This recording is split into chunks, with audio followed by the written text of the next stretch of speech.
First time. And it's been another chilly day with some wintry sunshine around, but those temperatures will drop even further over the next few days. I'll have more later in the programme.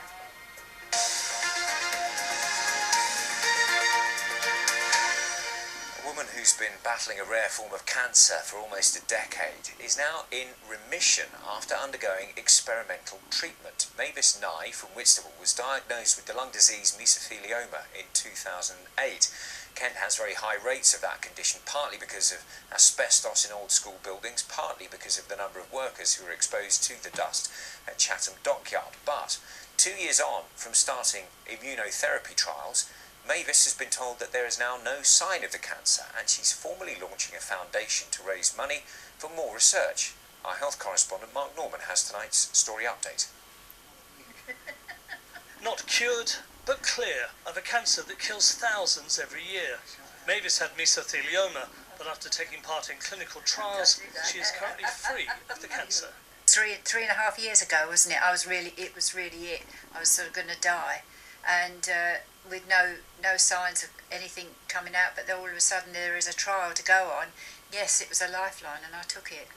Her husband Ray had worked at Chatham Dockyard in the 1950s. Mavis believed that she inhaled asbestos dust when washing his clothes. Mesothelioma is frequently a death sentence.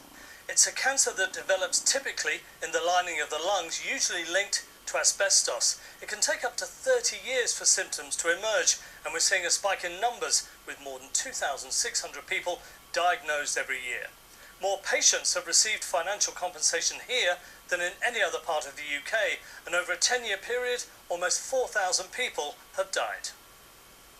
The scale of the problem has led Mavis to launch her own foundation to help fund the development of treatments and help sufferers access appropriate trials. There's doctors in the UK here working in labs to try and find the answers, and they have to keep worrying about getting grants and all that. And I would love to be able to raise enough money to help him.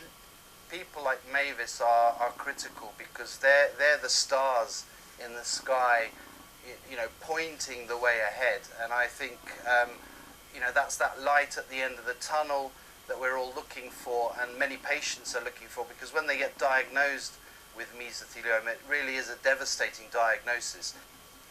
The foundation will have an official launch next week, and Mavis hopes to dispel some of the fear surrounding mesothelioma. Mark Norman, BBC South East Today. Now, for those who aren't direct